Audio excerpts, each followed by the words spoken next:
Hello বন্ধুরা, আজ আমি নিয়ে এসেছি তোমাদের জন্য বেসনের লাড্ডু রেসিপি। প্রথমে তো আমি 3 কাপ বেসন দিয়েছি, এক এক কাপ করে। তারপর লবণ দিয়েছি। লবণ দিয়ে আমি বেসনটা আর লবণটাকে মিক্স করে নিয়েছি, যাতে কোথাও লবণ বেশি কোথাও লবণ কম না হয়, তাই ভালোভাবে মিশিয়ে নিতে হবে।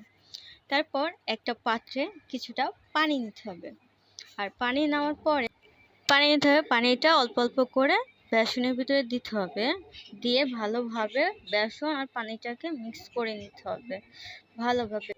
বেসন আর পানিটাকে ভালো করে মিক্স এই কারণে করতে হবে যেন কোথাও দলা দলা থেকে না যায়। এই জন্য ভালোভাবে করে মিশাতে হবে যতক্ষণ পর্যন্ত বেসন আর পানিটা ভালোভাবে মিশে গেলে তারপরে নিতে হবে একটা চামচ। আর চামচটা নেওয়ার পরে ভালোভাবে বেসনটাকে নেড়ে চেড়ে দেখতে হবে। দেখার পরে এটাকে একটা পাত্রে উঠিয়ে নেওয়ার পরে একটা কড়াই নিতে হবে। কড়াইটাকে গরম দিতে হবে। দেওয়ার পরে তো সামান্য কিছুটা তেল দিয়ে ভালোভাবে কড়াইটার ভিতরে লাগাই নেওয়ার পরে ওটাকে গরম করে নেওয়ার পরে ওই যে পাত্রের ভিতরে আমি বেসনগুলোটা উঠে নিয়েছিলাম ওটা একটু একটু করে কড়াইয়ের মধ্যে দিয়ে দিতে হবে।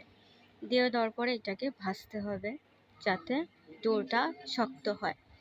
ডোটা শক্ত হওয়ার পরে এটা চামচ দিয়ে ডোটাকে উল্টায় দিতে হবে যাতে লালচে লালচে হালকা হালকা ভাব হয়, মানে ভাজা ভাজা করে নিতে হবে। বেশি ভাজতে হবে না, অল্প কিছুটা ভাজলেই চলবে। ভাজার পরে এটা একটা প্লেটে উঠে নিতে হবে। এভাবে আমি সবগুলো বেসনকে ভেজে নেব। ভেজে নেওয়ার পরে এগুলোকে দেখতে পাচ্ছ কত সুন্দর লাগছে আর কত সুন্দর নরম হওয়ার পরে এগুলো সব কিছুকে আমি এভাবে হাত দিয়ে ছিঁড়ে ছিঁড়ে টুকরো টুকরো করে নিব। টুকরো করে নেওয়ার পরে আমি একটা ব্লেন্ডারে নিব। নেওয়ার পরে আমি ব্লেন্ডার দিয়ে এটাকে গুঁড়া করব। বেশি গুঁড়া করতে হবে না, হালকা সাবা গুঁড়ো হলে চলবে। তারপরে তোমরা দেখতেই পাচ্ছ আমি কিভাবে গুঁড়া করে নিয়েছি। সেম তোমরা এভাবেই গুঁড়া করে নিবে। বুঝতে পেরেছো? নেওয়ার পরে একটা ফ্রাই প্যান নেবে, তার ভিতরে ঘি দিবে।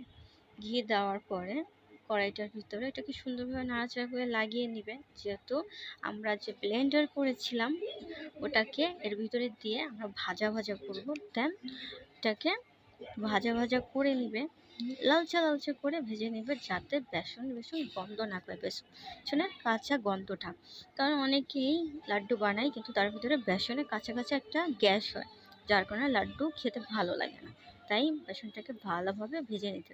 আর আমার এই প্রক্রিয়া অনুযায়ী যদি তোমরা করো তাহলে তোমাদের গন্ধ কবে না বেসনের কাঁচা। দেন আমার বেসন ভাজা হয়ে গেছে, তোমরা দেখতে পাচ্ছ আমি কেমন লালচে করে ভেজে নিয়েছি। তোমরা ওইভাবে ভেজে নেবে। ভেজে নেওয়ার পরে তোমরা আরেকটা পাত্র নিবে, ওইটা কিন্তু নামিয়ে রাখবে। নেওয়ার পরে ওই পাত্রে কিছু